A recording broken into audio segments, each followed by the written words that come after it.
Hi, this is Marsha. And this is Kelly. We are the 2 U's of 2 U's Fiber Adventures. Thanks for stopping by. You'll hear about knitting, spinning, dyeing, crocheting, and just about anything else we can think of as a way to play with string. We blog and post show notes at 2usfiberadventures.com. And we invite you to join our 2U's Fiber Adventures group on Ravelry. I'm 100 Projects. And I am Better in Motion. We're both on Instagram and Ravelry, and we look forward to meeting you there. Enjoy the episode.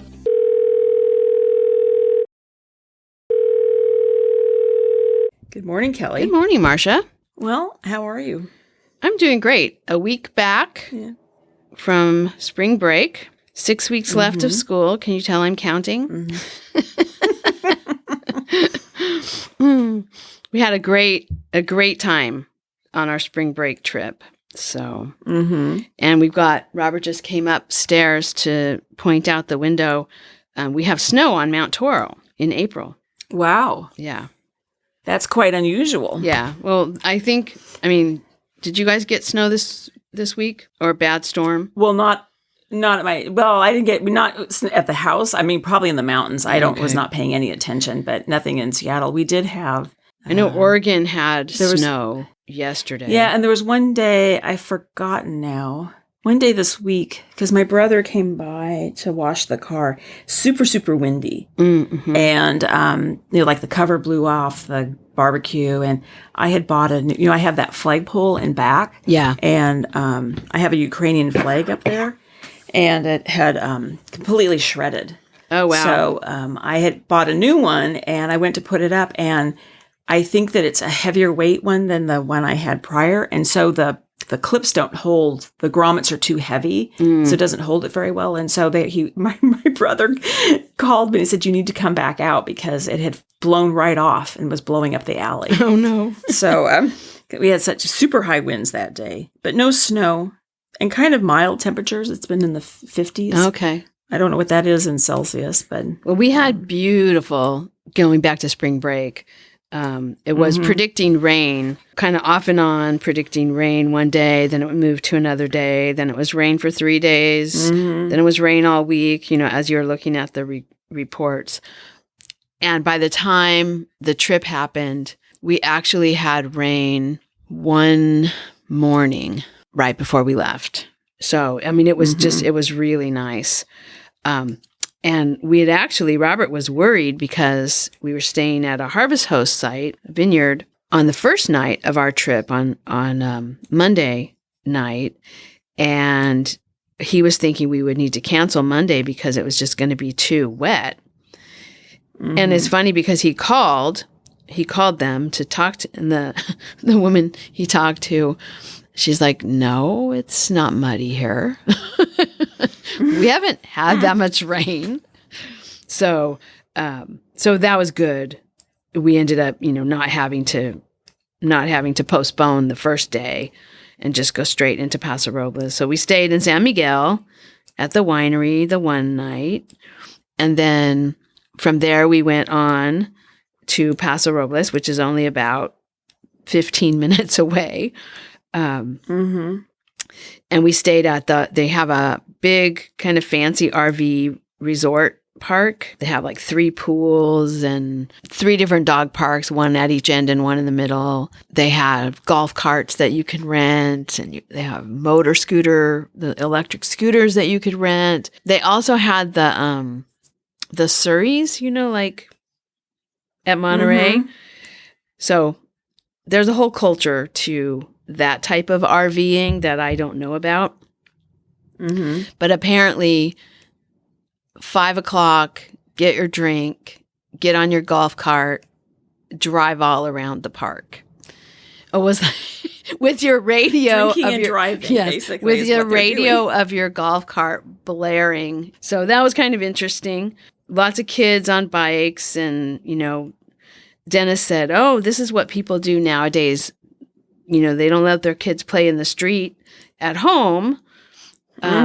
But when they come camping, when they come to the RV park, their kids can play in the street. So there were, kids bicycling, kicking balls around, doing all kinds of kid stuff. But now I'm going to say something that makes me feel really old. Oh, go for it, Kelly. But lots of the kids, and probably the vast majority of the adults, were all on those e-bikes. Oh, right. Like, okay, there's something wrong with kids on e-bikes and e-scooters. Like, they're supposed to have the energy to actually propel themselves. Well, and I was going to say too, I imagine the campground is really flat too, right? I mean, well, this one had a hill, but yeah, the other, like when we were at Pismo, the Pismo campground is perfectly flat, and yet, I mean, you were there. I don't know if you noticed, but yeah, there weren't a lot of kids because we were at that one's not a kid. It's kind of not a kid vacation park, but most of the adults were riding the e-bikes. They're very popular with RVers. And I guess partly they're popular here in Seattle too. People commute on them and I see. And they have those bikes now that you can, I think they're a Dutch bike that they can get 2 kids on the back of it or you can put like a cart on the back of it. Like a station wagon bike. Yeah, it's like a station. Yeah, it's a minivan of bikes kind of. And but those are electric, and that kind of makes sense. Like if you're really, if you're on it all the time, and I think you do pedal at points. I don't know anything about them, but they're very popular here in Seattle, and I would say they go really fast. In fact, okay, this is going to make me sound really old. I kind of worry about how fast those e-bikes go with all those little kids piled up in the back. Well, because they're traveling at 25 miles an hour. I mean, they're going fast. But anyway. Yeah. So yeah, it was a really fun trip. The RV park had all the amenities. So many. I mean, we didn't rent a golf cart but I could see how that would be really fun if you had kids to rent a golf cart and then participate in the parade. The 5 o'clock parade, the happy hour golf cart parade. I mean, it was nothing organized. I'm making it sound like it was something organized, but it just, that's kind of what people did, And then they even had restaurants at the place, but we didn't do that because we were out. We used it as a home base to go and wine taste. So, and there's a lot of wineries in the Paso Robles area. So we would do one in the early part of the day and then go to another one for the second part of the day and taste wine and buy wine. And no, it was fun. We had a really good time. I got to see my cousins that I haven't seen in a really long time who live down there. They came over for dinner one night. Definitely a successful trip. We enjoyed ourselves. And now back to work. Back to your regularly scheduled programming. In fact, that's why we're late recording, because I was gone last week. I haven't gone anywhere. Oh, I did go over the Saturday of Easter weekend. Kim and I went over to the Blowdell Reserve, which is over on Bainbridge Island. And we went last year too, so I've talked about this before, but if you're in the Seattle area, I recommend it. It's very nice, beautiful garden. You can't just show up though. You have to, make a reservation. But we had a nice time. Oh, I know. Since I am talking about that, I'll put a link in the show notes to the Blowdell Reserve in case people are interested in going there. Because you can tour the gardens and it's, I would say, allow an hour probably to walk through the gardens. Maybe longer if you really want to stop and look and take pictures and sit and enjoy the view and whatnot. And then you can also go in the house, which is interesting to see. But we took the ferry from Seattle to Winslow and then drove to the Blowdell Reserve. And then afterwards, we drove from the Blowdell Reserve up to Kingston, Washington. And then afterwards, we took the ferry back to Edmonds and drove home. Anyway, Church Mouse Yarns that used to be in Winslow, Washington, they closed their brick and mortar store. I think I'm not familiar with everything. I'm sure listeners know all this because Church Mouse is so well known, but they closed the brick and mortar store during the pandemic and just went online. And so now what they're doing is they have a brick and mortar store, but it's not open all the time. It's more sort of like I would say it's like a showroom. And so there's certain Saturdays of the month that they're open, and you can go and touch and look at all the yarn and touch it and look at the colors. You can't buy anything there and take it away. You pay for it, and then they ship it to you. Oh, okay. So like an order. Yeah. So you can order it after you've seen it. Yeah. So you can either, if you order it there, I believe you get free shipping. If you go home and order it, then you pay for shipping. However, if you do show up on that day and you want to buy the yarn, but you're not sure about something and you want to go home and order it, they gave us a card for a discount, free shipping. Oh, nice. So anyway, but it's an interesting concept. Mm-hmm. The old location of Church Mouse is a different yarn store, right? I don't know what's in there, honestly. Well, what's the one? It's the one, I can't remember the name of it. The one where I bought the pom-pom. Oh, Lamb and Kid. Lamb and Kid. And they're not in that location. Okay. Is my understanding there's two yarn shops. I've been to two yarn shops now in Winslow. One is La Mercier, which is not in that in the old Church Mouse location. And then Lamb and Kid. So if you come off the ferry, you get to the main street, you go left, you run into La Mercier. If you get off the ferry and you go right, you run into Lamb and Kid. Oh, okay. So, and I don't know so I don't really know. I didn't even look to see what was in that space the last time. We went into both of them when we went over last November to the Fort Worden knitting retreat. Mm-hmm. We went, and I didn't even pay any attention to see what's in that Church Mouse space. Well, it's not a yarn shop, so it doesn't matter. I know. We will get to projects, but since we were just sort of chit-chatting about all this, I'm coming down to California. Yes. Because the Knockers Retreat is at the end of April, that last weekend in April. Super excited. We're always, Kelly, it's like the highlight of the year, don't you think? Yes. For us. Mm-hmm. We love it so much. Anyway, and so grateful that that it's still going on. Anyway, but it's a complicated story, but we have friends who have moved to Rancho Mirage, California, which is near Palm Springs, California. And I'm going to drive down. I've been vacillating about whether to fly or drive because I'm not bringing Enzo, but I finally decided to drive. Long story, but I'm driving. And so I'm coming to your house first for a couple of days. Then I'm driving down to Rancho Mirage for a week. And then I'm coming back to your house and we're going to go to the Knockers Retreat. And then I'm going to hang out for a few days at your house after to recover from the Knockers Retreat. Right. I was laughing, probably just sit in silence for 2 days because we talk so much at that retreat. Yes. And to dry out a bit too.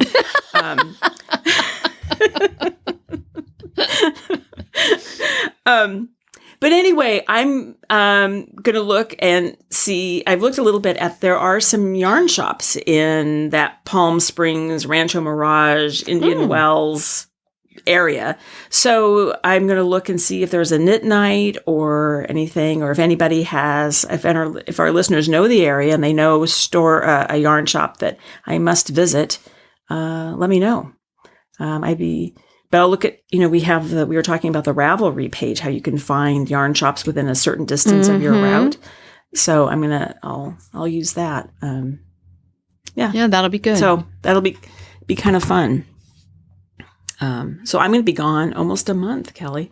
Wow. With all this driving. Yeah. It'll be an interesting trip. I've never been down there. Have you ever been to that part of California? No, I have been through Palm Springs on my way to somewhere else, but never really stopped. In fact, I was on my way to pick up a spinning wheel. So I definitely had no interest in doing anything but getting there. Right, yeah. Well, I'm kind of curious to see what this is going to like. I've never really thought about going to Palm Springs, honestly. But it's quite the vacation spot. A lot of people in the Pacific Northwest go to that area, or in also Arizona, for the winter. And I guess being there in April, we're sort of pushing up against the the really hot weather. Well, I guess it's not going to be that hot, but it's sort of the end of the time down there. People are headed north for the summer. I think we're pushing up against the warm weather, but I don't know. Yeah. It'll be interesting to see. You might actually have some unseasonably, not cold, but you might actually have some unseasonably cool weather because we are having kind of a late spring here in California. Mm-hmm. I mean, snow in April. I'm kind of curious. Well, and then I'm really curious too. Well, to your point, we've been sort of watching the temperature, and it's still pretty cold at night. Yeah. Down into the mid 40s at night, and then the daytime temperatures go anywhere from 58 up to 85. Every day it's different, so I just have to be prepared. But it's the same thing when I come down to visit you at this time of year. It can be very cold at your house, or it could be warm. And then, but even if it's cold at your house, we go up to San Juan Bautista for the Knockers retreat, and it can be very hot up there. Right. And then there have been years where it's been rainy. Yeah. Yeah. So April's kind of be prepared. April's kind of a crapshoot. Yeah. Anyway, I think it's going to be kind of fun to go see it, and I've never experienced living in a I'm sorry, I should not be this way, but I've never lived or been in a gated community. Which my friends I've been talking to, he's having some issues because they just bought this house. I think all the furniture arrived at the beginning of the month, I think, or the beginning of mid-March, I think. So I think he's only been there. By the time I've been down there, he'll have been in the house maybe 6 weeks. But we were laughing about it's a gated community, but he doesn't have. He's having difficulty with whatever it is, the code or the fob or whatever to get in and out of the gated community. So I've been calling it a prison. Oh my gosh. Anyway, that kind of cracks me up. Yeah. Anyway. Okay. Well, let's get to projects. Yes. Who wants to go first? Some big news. Let's have you go first. Okay. Well, I have big news. Woohoo! It's not that big of news, but I did finish the alpaca shawl that I was weaving. I saw your pictures. Yeah. Yes. So I'm just going to say it was very frustrating. Okay. What do I want to say about this? I'm thrilled with it. I'm super happy with it. Is it the finest thing I've ever woven? No, but it's only really the second thing I've woven on my own. I really thought that alpaca would soften up when I washed it, but it really hasn't. It's not a super soft, it's interesting. Yeah. And a lot of dirt came off. I washed it I put it in really, really hot water and just let it soak. And then till it got cool. And then and a lot of dirt came off of it. And a fair amount of dye came off it, but mostly just dirt. It was because I've talked about how dirty that yarn was, just dusty. Anyway, I had a lot of problems with it because it's lace weight and very loosely plied. And so I had 19 warp threads break. Wow. So I'm really good at repairing warp threads now. And well, that's a good skill to have. Yeah. Oh my gosh. And then I just really, I'm going to have to figure something out too, because it was very difficult for me to get any kind of rhythm going. And so my plan for the shawl originally was I was going to do it in like stripes, and every stripe was going to be a different twill pattern. But I got so frustrated doing that. I could not get any kind of rhythm with that. And my selvages looked bad because I think my understanding is you have to be kind of relaxed doing this, throwing that shuttle. Otherwise, you pull it tight and it kept getting caught. Or like I would throw the shuttle and it would shoot off and fall. Or most of the time, I didn't get it all the way through. And then it would fall down between the warp threads. Yeah. And so I spent like a lot of time fishing that shuttle out of the petals, out of oh my gosh. And so I ended up just doing blocks of larger blocks of or stripes of just tabby, and then like a 1 or 2 inch stripe of a twill, and then a large section of tabby to try and get sort of a rhythm down. I think part of my problem is this loom is taller than the other loom we were working on, and Kim's friend gave her a bench, which worked great. Well, I didn't use it because on the old loom, because I only did one project on the old loom, and then this new loom arrived, and I have a stool, so I'm sitting on the stool, but I don't think the stool is the right height either. I feel like I'm having to hold my arms up, kind of. You know, sort of the difference between paddling a canoe or paddling a kayak. You know, your arms on a kayak, they're up, and a canoe, they're down, kind of. So that's how I feel. I need to figure out a different seat. Yeah, you need a loom bench. Well, but I have a loom bench, but it's too short. And even, you need an adjustable loom bench. Well, okay, I need a different adjustable loom bench, because the loom bench I have, or that Kim got, is you can raise it up about an inch and a half, which isn't enough. Yeah. So maybe only an inch. So, and then anyway, so I need to figure that part out. Comfort. Yeah. Some ergonomics. Anyway, but I love the loom.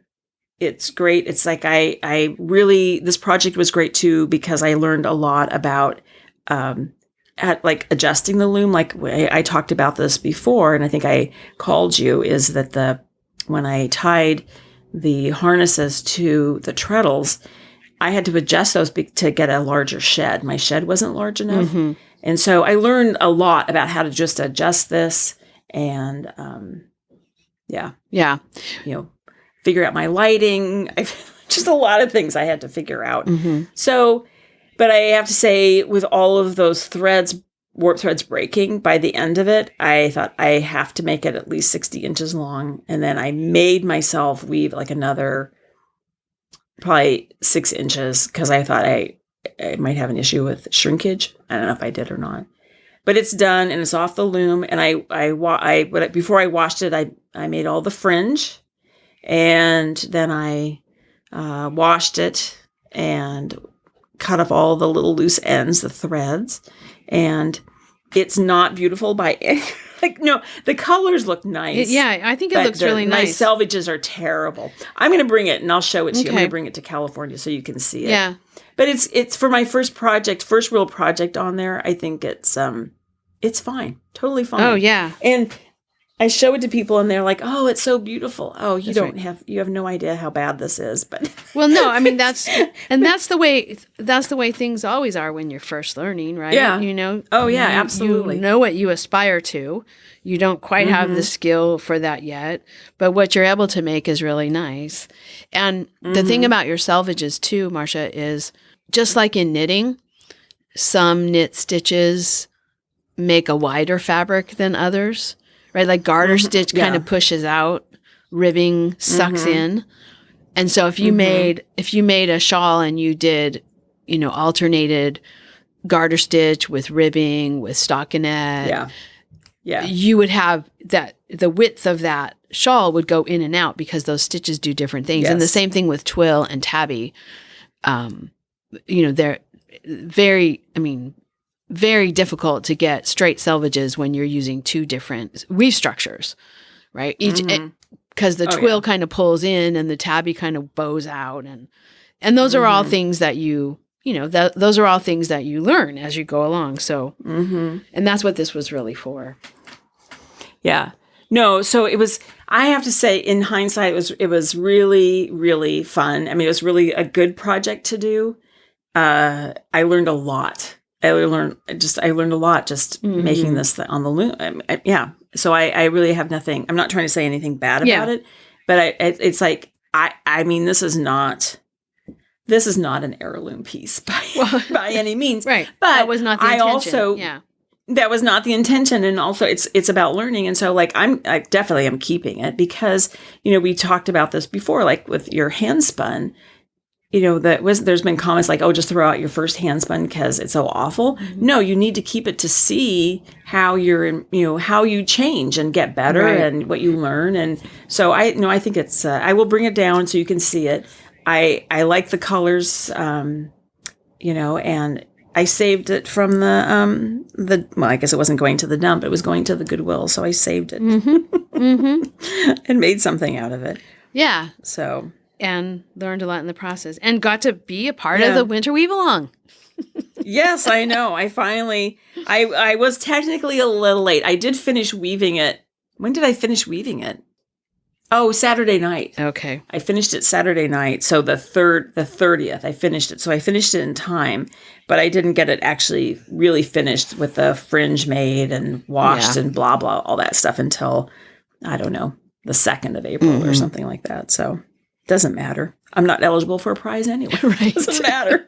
But it sure felt good to cut that sucker off the I loom. like cutting things off the loom. That is a fun part of the project. Yeah. Mm-hmm. Yeah, no, it felt really good to cut it off. So, okay, so that's done. And then really no progress on a couple of these projects, so I won't even mention them. Fine sand. I finished the second sleeve of the sweater, and this is where I'm using the West Yorkshire Spinners Illustrious.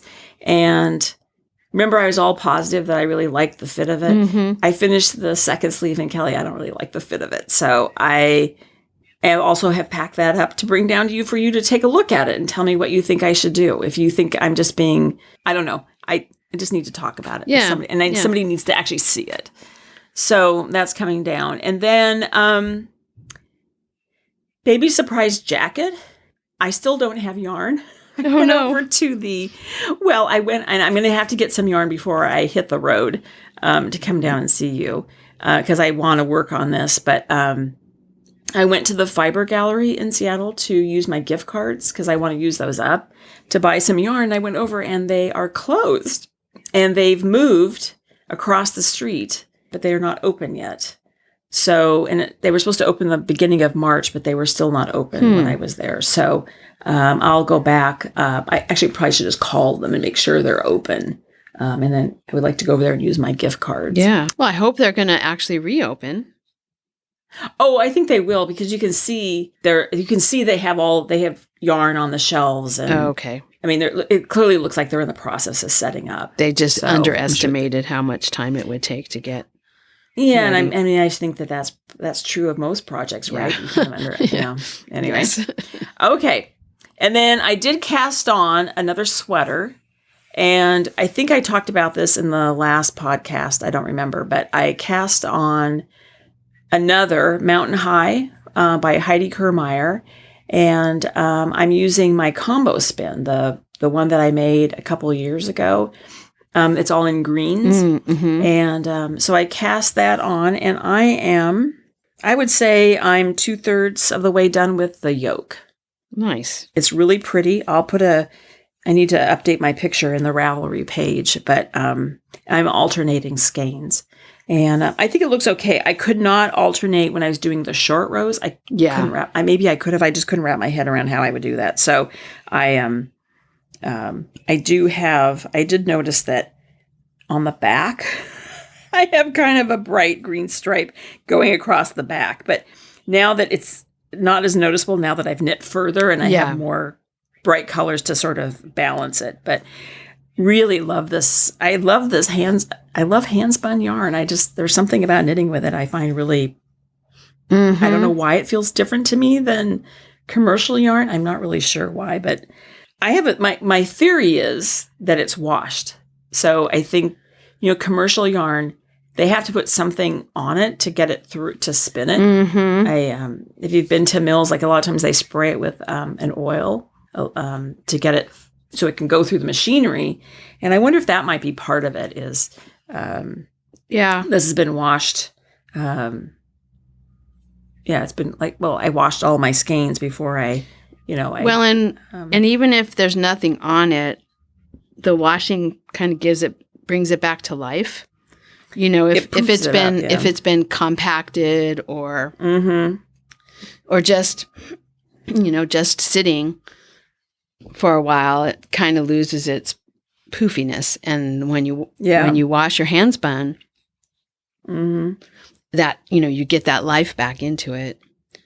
Yeah. So that might be part of it. It's not like your garment is already blocked, but you have some of that feeling of what something feels like after you block it. Yeah. Plus, it's just you made it. Yeah. Oh, yeah. Oh, I know. And then I did start another combo spin with the spinning. I talked about this last week. And these are all in shades of red. So I've spun one bobbin, and I'm almost done with my second bobbin. So I'm going to bring that with me to California. So I can sit in the backyard and spin and sit out at the knockers and spin. Nice. So that's all I have for projects. Okay. Well, I'm sitting here right now working on the blanket, the squares blanket. And I've got, so this is the 6th strip that I'm sewing. And I don't know, maybe this strip is about halfway sewn on. So making some progress, not as fast as I was right when I was first started. And I was like just booking along and getting the strip sewed and surprised I had gotten done with so many squares. And now it's kind of at the slower part. But part of that is that I have other projects. At the time that I was first working on these little squares, I didn't have other projects. So, of course, it was going faster because it was the only thing I was working on. Some of the other things that I've been working on, first of all, let me just say, we talked about my trip in the trailer. The trailer bedroom curtains were all sewn up and installed. Oh, yay. By the time we left for the trip, and they worked great. So they're a little bit baggy, according to Robert, his standards, his visions of things. And I noticed when we first put them on that the middle panel seemed a little bigger than the others. And I thought it was because the rod was bowing a little bit in the middle. So I had him put hooks to hold the rod up, to support the rod across the length of the window, which he did. And it still bows out a little, or the fabric still bags out a little bit. So what I'm going to do, they've only been washed once, and that was before I hemmed them. So I think what I'm going to do is I'm going to throw them in the wash on hot and dry them in the dryer one more time, just in case they didn't quite shrink as much as they were going to. And then I'll look at them and see if I need to rehem them a little shorter, because that way they'll just hug a little tighter to the window, which will be good. They look really pretty. I like them. They match the others that I made that are on the side windows, which was kind of a worry. I didn't take the greatest notes. So I thought I took good notes, but when you go back to do something so much later, because I hadn't originally planned to put that same pattern in the back window. So I was taking notes, but I didn't have the same kind of reason for taking notes. So I didn't note the right things. Anyway, it worked out. They matched. And they worked really well. I wasn't running into the rod or anything while I was sleeping, and so that was good. So that project's done. The next part of the curtain project is to do the front curtains. And while we were camping one morning, Robert was asking me questions about it. So I went and got the curtains from the back, not the back side windows, the ones that don't have a bottom casing. I went and got those curtains, and I was putting them on the rod to just show him what it was going to look like. Well, my mom could see us doing this out of her trailer window. So she comes over and she says, I have to put in my 2 cents. So while she was there, we experimented with how does he want to tie them back? What does he want for tie backs? How many panels do I need? Where are they going to be tied back? Because it's actually 2 windows, 2 separate windows, but one long rod. And wooden valance that goes across that side window in the living room, dining room area. And so we got that all squared away, and my mom put in her 2 cents. And so she was in favor also of changing up the color of the 1 thread stripe, vertical stripe. So so I need to get yarn that's the right color for that. And then I can get started. What are you thinking? Burgundy? The either the eggplant or the kind of dark red. Yeah. I think the eggplant might just read too dark and not purple. Yeah. So I think we were kind of both leaning towards the dark red. Yeah, I would do the dark red. It's not, because I say burgundy. It's not really burgundy, but the dark red. Yeah, it's kind of kind of a brownie red. Yeah. So anyway, so that's a plan. Of course, I haven't gotten any further than just identifying, yes, I want this color of stripe. This is the yarn so I need to make sure. I actually think I have the right red. I'll just have to check. Remember the yarn that you got at the Goodwill? The weaving yarn that you got? I think that red will work, but I have to double check. Well, and the other thing too, Kelly, is you're talking about 1 thread. Right. And it's fine. I mean, it's not like... It doesn't have to match like a Pantone color. Yeah. yeah. It just has to read the right shade. Like it can't be an orangey red. And I'm not sitting there looking at my weaving stash right now, so I can't be sure that that's not a red that's too orange. But I think it's a deeper red. So anyway, I think I have the red that I need. I have the warp already purchased, although I might need to buy more. And I have weft that is different. It's more stiff linen than what was used in the curtains in the back. So that will be interesting, not because I think it will look a lot different, but weaving with it, because I experimented weaving with it in the hems because I wasn't sure I was going to have enough. Before I was sure I was going to have enough weft yarn, I used the stiffer stuff, and it's harder to use because it wants to like spring off the shuttle because it's stiff, how linen is stiff. So that'll be a learning curve. To be weaving with a really stiff, it's thin, but it's still a little bit stiff and wiry linen. So that, anyway, the trailer bedroom curtains are finished. I'm going a long way around the block to say finished, up, might be adjusted slightly, but done and used and ready to move on to a new weaving project. I have the shawl that I've been working on is almost finished. I have maybe 20 rows left, maybe 30 rows left. And I worked on it this week. I had 2 back-to-back like online office hours. Not my office hours, someone else's office hours that I went to. Our dean left, and so the VP called a meeting for us to meet with him because he's going to take over as dean until we hire someone else.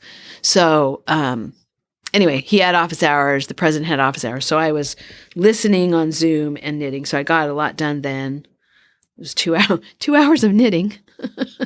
Pretty nice. That's a long office hour to be talking for 2 hours. Yeah. I mean, there's people asking questions and stuff. So, but that was kind of nice to get some time back on that shawl. So it should be done fairly soon, I think. And I really am enjoying the color.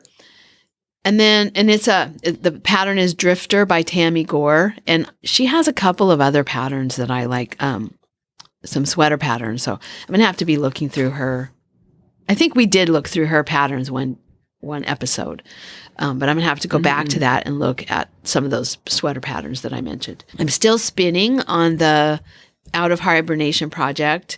It's Corriedale crossed with Merino crossed with Targhee. I finished the blue skein and now I'm on the red orange. So making good progress on spinning.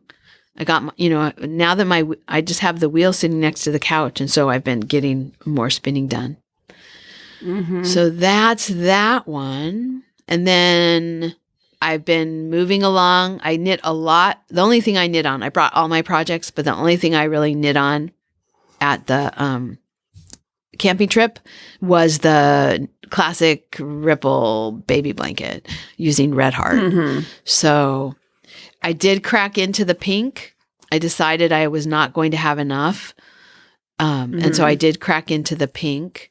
So I've got 2 shades of pink that I'm using along with my contrast between every so many stripes, kind of at random. I put in a 2-stripe like border. And I'm using a burgundy red to do that. And then I'm also using a white, occasionally using a white to do that. And then the pink is going to be bigger stripes. 2 shades of pink, 2 shades of gray, and black. And I have a lot of black. So mostly this baby blanket is going to be black. Because I have a lot of black. So anyway, that's been a fun project. And maybe it's not a baby blanket. Maybe it's just a blanket. Yeah. I don't know. It depends. I cast on the number of stitches that was called for without swatching or anything. And so it's wider than a typical baby blanket.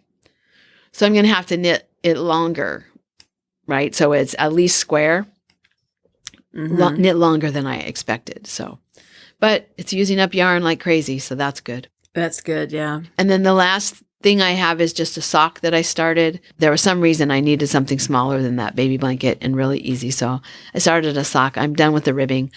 The color, it's from those yarns I bought at the very last stitches that we went to. Comfort and Joy yarn, and the sock base is called Enjoy. And they were like one-off colors. So it's a burgundy with gold, kind of a mustardy yellow gold in it. It's pretty. It's a little too busy for too much patterning, but I don't really want to make a stockinette sock. So I'm struggling right now. I've tried 2 different stitch patterns, and both of them for the leg of the sock, done the ribbing, started with 2 different stitch patterns, and both of them I decided it was too much effort for something you couldn't even see. Yeah. So I may just, I rarely make stockinette socks, but maybe I'll just make stockinette socks. Nothing wrong with that. No. That's what I make all the time. Yeah. So I think that might be what I do. Both of the patterns is like, okay, is it really worth the effort to count or pay attention when you can't even tell what the pattern is? So. I'm sorry. I was a little distracted because when you were talking about the socks, I went to your Ravelry page to look at the project and look at the colors. It looks like it's not in there, but I did see the curtains installed in the trailer. Oh yeah. So I'll post that in the show notes. Oh, okay. But they look nice, Kelly. Oh, thanks. Yeah, the sock doesn't have much to take a picture of yet, but I should make a project page. For the life of me, I can't remember. I remember I was rushing to get my yarn split into 2 cakes, and I only took 1 cake with me, and it was for something, but I don't think it was the camping trip. It doesn't really matter why I cast them on, but it's funny that I can't remember. It's not that long ago. And then I'm just going to throw this out there. Since we're both done talking about our projects, I think, Marsha, we need to make chickens. Yes. Was it the emotional support chicken? Yes. Chicken Mania is happening on my Instagram. Chicken Mania. Yeah. No, that somehow, I don't know, a month or so ago, suddenly just that chicken, I opened up Ravelry and that emotional support chicken just popped up. On the front, and I thought, okay, that is so cute. But have you been listening to the 2 Knitlet chicks? Yes. And their discussion of it? So I think that the public service announcement is it is not a beginner project. And I don't know. I haven't looked at it recently. Is it listed as a Kind of like a beginner project. I don't even know. Yeah, I don't know either.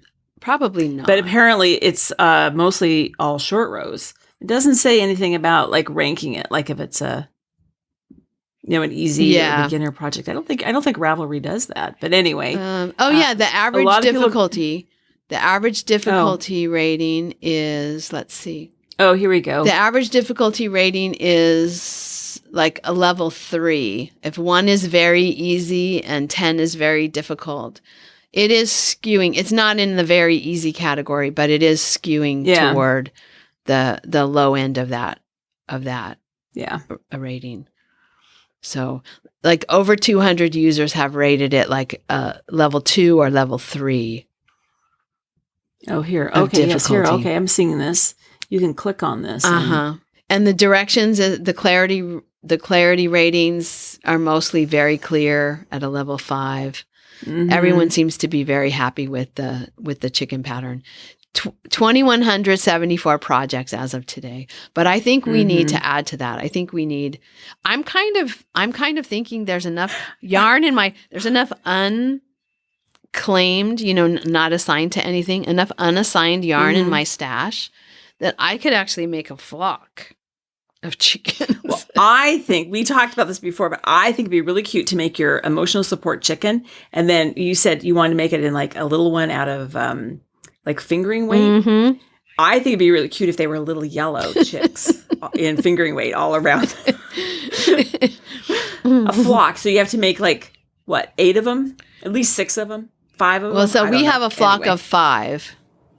Our flock is 5. Actually, it's down to 4 now. I think 5 is a good number, but I might get tired of making them by the time I got to 5. Let's say I at least think I have the drive to make 2. We'll see. But they're so cute. They're very cute. And then just looking at the projects, really interesting to see the variety. They're very cute. Mm-hmm. And then also on the first project or project spotlight, one of the first project is a chicken with big black frame glasses, and it's supposed to look like Iris. Is it Iris Apfel or Apfel? I'm sorry, Apfel. Apfel, I think it is. She did. What was there? She and her husband they actually started do you know anything about her? Not really, no. Other than I first became aware of her when she was like in Target ads or something. But my brother knew about her because she and her husband imported fabrics. Okay. And then they were designing their own fabrics. It was called like, I shouldn't be speaking about this until I really know. It was called like International Weavers or Worldwide Weavers or something like that. Anyway, that's how she, her first, that's what her and her husband had that company for many years. But anyway, that's a sidebar. But anyway, super cute chickens, all of them. And some look very sort of naturalistic, and some of them are, multicolored and very cute. That black and white yarn that I had where I made Robert the pair of socks that I said looked like a barred rock. I don't know that yarn would have made a chicken that looked like a barred rock, but I don't have any of it left, so it doesn't matter.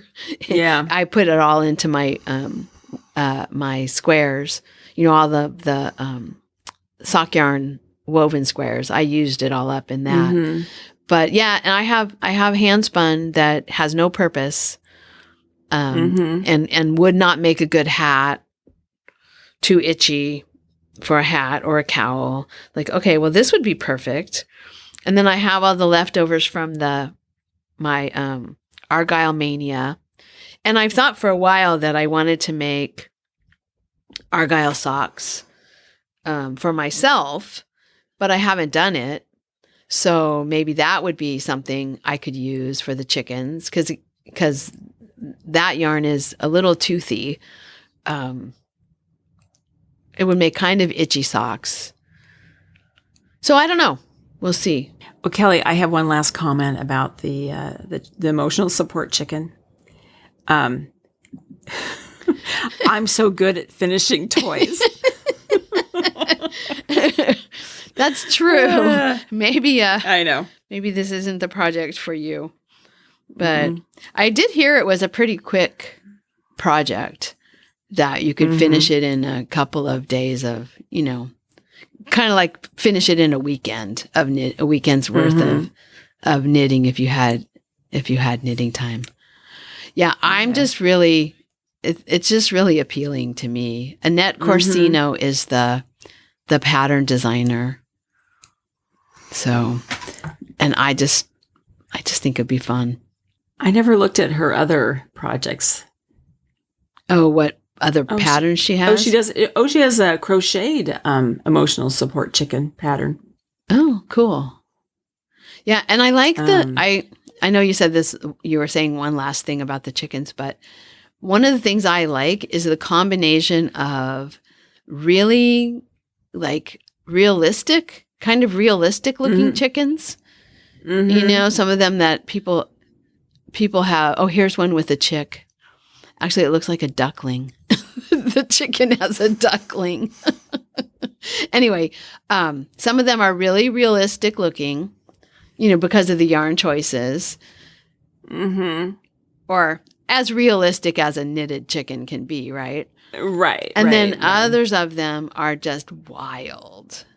And I'm kind of torn between realism and wildness. And I think because I have yarn that would be good to use and I don't have another purpose for, I will definitely be making some that are wild, or at least one that is just kind of wild. Great way to use up your scraps, Yeah. And what if you had like leftovers of like eyelash yarn and all those you can make yarns, a Polish what is it, a Polish, the ones with all the foofy things on their head. Oh, I don't know. The chickens. There's a chicken that has, I know. There's like a frizzle chicken, and then there's a Polish something or other. The marled yarns really make a realistic looking chicken, I think. Yeah. But anyway. Yeah, no, I'm just scrolling through these. They're very, me too. Well, and then the other thing, I highly recommend it. Funny. Scroll through. Go to all the projects that people have made, and just scroll through them because they're really fun to look at. Well, and then what I think is really funny is that some of them are kind of fat, squat chickens, and some are sort of lean chickens, and then their expressions are all completely different. Yeah. Some look crazy, some look sinister, some look happy. Toys are funny really that way. It makes a big difference whether you use like the googly eyes or you use like just a black beady eye, button eye, or like there's chickens with blue eye, those toy eyes that are blue, which a blue-eyed chicken is. I think that's the one on the main page. The blue-eyed chicken is just kind of funny to me, but they're cute. So yeah, I'm intrigued by this chicken mania that's happening along with another 2,174 people. Yes. Well, and I don't know. That's the people who are making it. I don't know how many people have favored it, but anyway. Yeah. Yeah, very cute. Moving on. Are we ready to move on to our next thing? Yes. So Ravelry tips and tricks. So we heard from a listener. Yes. You want to talk about this, Kelly? Sarah Salpal let us know of a tip. She said it's not a secret, but the Ravelry tip that helps her most is the question mark button next to preview on the posts. So when you go into the forums and you're going to make a post, if you click reply or reply to thread, on the right-hand side of the text box is where it says preview. And then right next to that, where it says preview, is a question mark. And that gives you help using the text editor. And it has all kinds of interesting things that you can do with the text editor. Some of them maybe people know about, like magic linking to a pattern or magic linking, ear burning a person. But you can also do other things, like what Sarah did in her post on our Ravelry board was she used a thing called spoiler alert. So you can set up a spoiler alert so that everything you're typing is behind a bar that says spoiler alert. And then when you click on the bar, you can see what's behind it. So if you're talking about something that you don't want, you don't want it to be, you want people to be able to skip over it if they don't want to be spoiled. Like those mystery knit-alongs or something. Mm-hmm. Like if you're going to talk about a mystery knit-along, or if you're talking about a TV show and you don't want to spoil it for someone, or, a book. Like, oh my gosh, when the last Harry Potter book came out, I had to work so hard not to hear what was going to happen. And I did read it relatively quickly after it came out because I didn't want any spoilers. But so that's an example, yeah. Mm-hmm. Okay. So tons of other little tips and tricks in there. And I appreciate Sarah showing us that was there, because I didn't realize that if I clicked on that, I would go to that page. I never really even noticed there was a question mark there. Yeah. So that's our Ravelry tip for this episode. And then we are going to have a Patreon pattern giveaway. We mentioned it last time that we were going to do something for our valued patrons in this episode. And so we're going to be doing, we've done it before. It's a pattern giveaway for any pattern up to $10. And I just wanted to run through our list of patrons to just say thank you.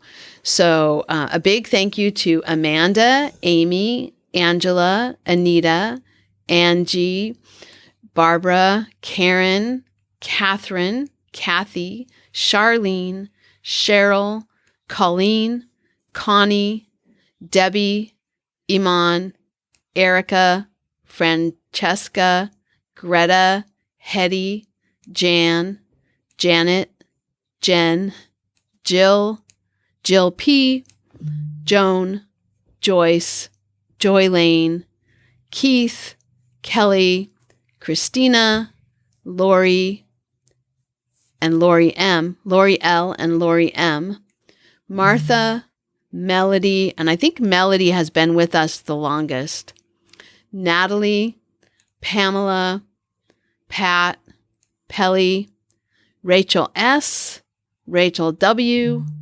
Rhonda, Shelley, and Tammy. Thank you all for being patrons. Some of you are newer. Some of you have been with us for years. And as a thank you, we want to give you a pattern of your choice. So message me on Ravelry and let me know what pattern you would like, and we'll get that pattern for you. If you're not on Ravelry, you can still message me and let me know of a pattern to use at toUseFiberAdventures.com, or you can message me 100 Projects on Instagram and let me know the pattern and where I can find it so I can get that done. Well, thank you. Yeah, our patrons allow us to pay the podcast hosting bill, to pay the shipping, which, by the way, all the shipping is now done. My Out-of-Hibernation project. Yes, yes. Even international shipping, we're able to do because of the support of our patrons and the different giveaways that we have. Being able to have this community and doing the things that build community. It wouldn't be possible for us to do as much of it without the support of all of our patrons. So we really appreciate you. Yes. All right. So we just have a few announcements. The Winter Weave Along ended. Yes. And we're going to draw prizes next time.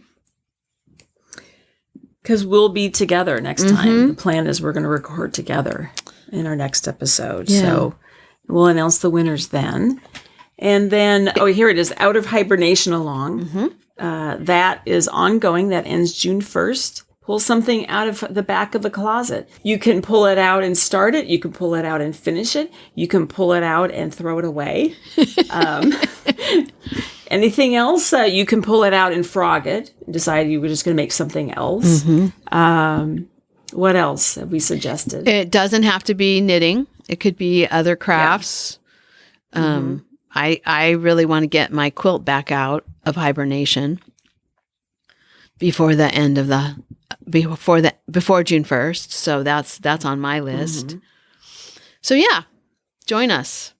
Do some spring cleaning of your projects. The last thing is our listener Meg had offered our listeners, people in the Seattle area, if you want to attend a special show of the Seattle Opera's production of Barbara Seville, Friday, May 17th. She's offering a 20% discount on tickets with the code all caps knitter20. And it's a special performance where the lights will be dimmed, not dark, but dim, so that you can knit or crochet or embroider or whatever you want to do. And people will be able to get up and move around. And so she did say, if this is not how you enjoy your opera, this might not be your performance, but if you really want to go and be able to move and talk and work on your craft, you can do that at this performance. So I will not be there because I actually am going to be down at the beach, but it sounds like a really fun event. So there's a link in the show notes to the Seattle Opera and where you can purchase the tickets with the code knitter20 for a 20% discount. So thank you, Meg. Friday, May 17th is the special performance. Yeah, that sounds fun. Yeah. If you go, I would love to hear feedback about how it was. Not you, but if someone out, one of our listeners goes, let us know how it was. What it's like to go to this kind of what it's like to go to something called the relaxed performance. Yeah. And I just think it's a very, very innovative idea. Well, I've never really thought about it with the opera. Because you have to watch, with opera, obviously there's the music and the voices, but there's also acting on stage, right? Mm-hmm. And sets. But I've gone to the symphony and I sometimes think, God, I wish they would just turn the lights up a little bit. I could sit here and listen to the music and knit, So it'll be interesting to see how this is. So yes, if people go, give us feedback. So, okay. I think that's the end. I don't think we have anything else to talk about, do we? I think that's it, Marsha. Yeah. Okay. You need to get packing. I know. And you need to get cleaning. I know, really. I'm joking, everybody. I'm not that bad a friend. I'm not mean. No, I'm kind of excited about the drive. And it's going to be kind of weird because I'm not bringing Enzo. Mm-hmm. I did buy this car for road trips. Mm-hmm. So I have to go on a road trip to take it. Anyway. Okay. That's it, I guess. So we'll see you in a little bit more than a week. Yeah. So next time we record, we'll be together. Mm-hmm. All right. Okay. Well, we'll say goodbye then. All right. Bye-bye. All righty. Bye. Thank you so much for listening. To subscribe to the podcast, visit 2usfiberadventures.com. Join us on our adventures on Ravelry and Instagram. I am Better in Motion, and Kelly is 100 Projects. Until next time, we're the 2Us doing our part for World Fleece.